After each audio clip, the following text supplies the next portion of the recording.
And I imagine people are getting choked up on this day as we're seeing the motorcade arrive at the Carter Center right there. It just stopped.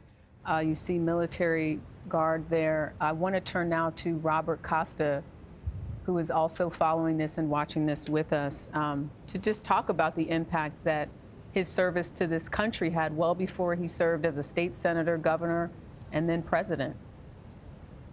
As you see there just a moment ago on the screen, members of the United States military standing guard of the casket at the Carter Center, the Carter Presidential Library. It's a beautiful site there in Atlanta, Georgia.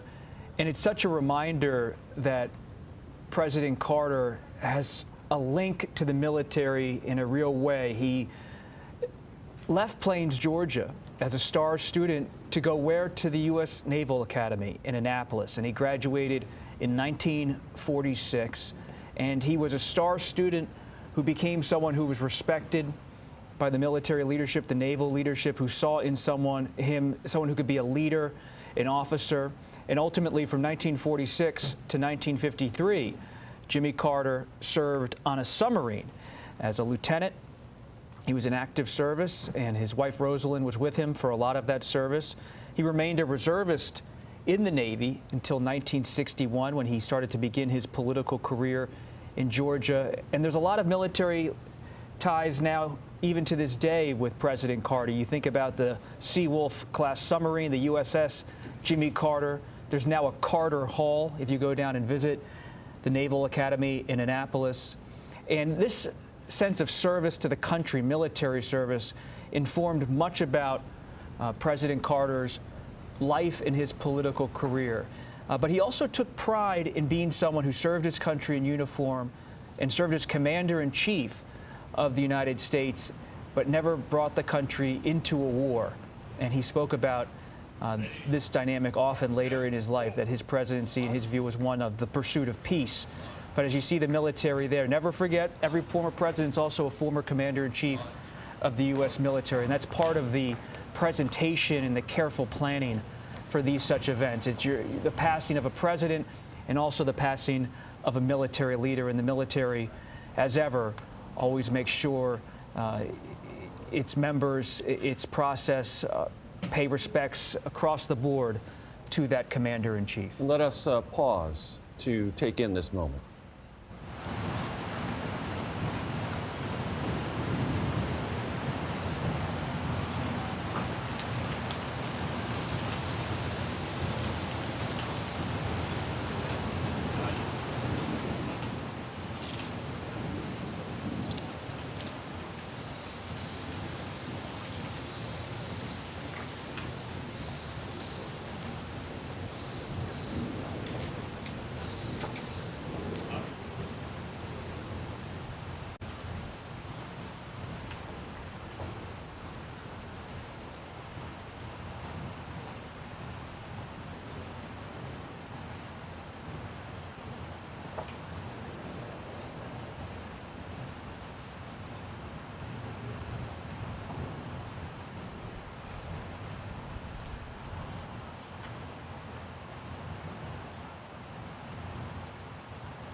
Present!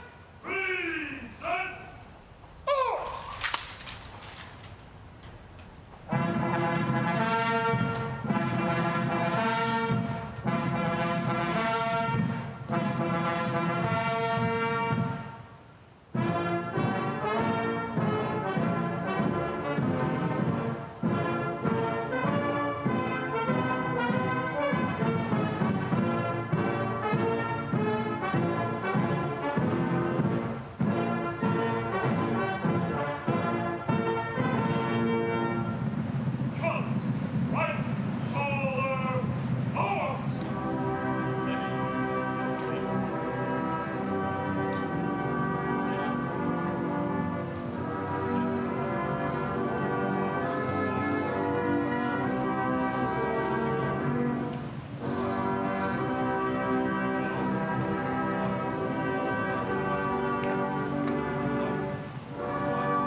Three songs played to honor the 39th President of the United States, Jimmy Carter. The first, of course, the most recognizable, Hail to the Chief, America the Beautiful, lastly, Be Thou My Vision, all performed by the 282nd Army Band based in Fort Jackson, South Carolina, as the casket of Jimmy Carter moves into the Carter Center for the first service honoring this American president. And I noticed at the front of that procession was Tony Loudon, which was the personal pastor of Jimmy Carter, who didn't speak a lot, but when he did speak about his special relationship with the former president, he said that Jimmy Carter would ask 4 questions every time he saw him.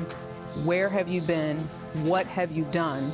Who have you helped? And how can I help you help them? I'm curious, Doug, as you're watching this, and that was the first real length of time that we saw the remains of the former president as he entered into the Carter Center, what you must be feeling, because it almost, I kind of collectively felt emotion that I wasn't expecting to feel, but it's that idea of the finality of what we're watching and the history that was made and that this man made. And the respect when they played Hail to the Chief. Yeah. Well, it touched me with the Hail to the Chief, but just seeing the casket and the American flag and remembering this is it. And he's been in hospice for so long that we knew, nobody was shocked when the moment happened. And everybody has done like work to get photographs and tell stories of Carter. But here, you realize that we may have had a giant in our midst. A one-term president is one of the great figures of the 20th and 21st century who truly believed in faith and goodwill, democracy, human rights, and how we all take those things for granted lately, and Carter never did. So just remembering, you don't make them. You know, people say, well, who's today's Martin Luther King Jr.? You just don't manufacture a Martin Luther King Jr. There is no replacement for Jimmy Carter. He was a combination of so many currents of things. And I do agree with Robert that he loved the Navy. And early after his presidency, because he was a nuclear submariner, they hid his portrait behind like a fern. The Naval Academy was not about Jimmy Carter because he was the rare Rickover nuclear sub people. Now, Annapolis is all about Jimmy Carter. They're trying to say, this is what you can be as a midshipman. And so the last thing I'll say is that Carter believed in military codes of ethics. He kept them his whole life. He goes to bed at a certain time, got up on a certain time. He would never weigh 1 ounce more than he was supposed to weigh. He was very disciplined. And to your point, Eureka, that emotion we felt here at the desk is a national experience. There are ups and downs in politics. Jimmy Carter's presidency had more than its fair share. He was unpopular in office. But the somber precision and dedication and devotion of those service personnel there, everything about that afforded to any former president, is a moment of national reminder. These are important people who lived in our lives, who changed our country, who rose to the top of our political process through democratic means. And their passing is a moment for continuous, at least in the moment in time, national reflection. Very nicely said.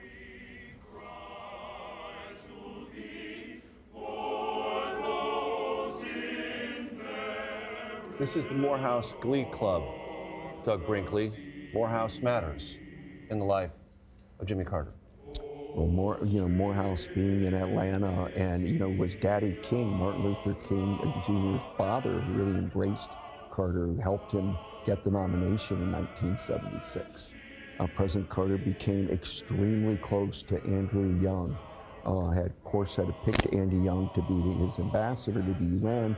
But later he became the great mayor of Atlanta. Andy Young and Carter and Young were extremely close.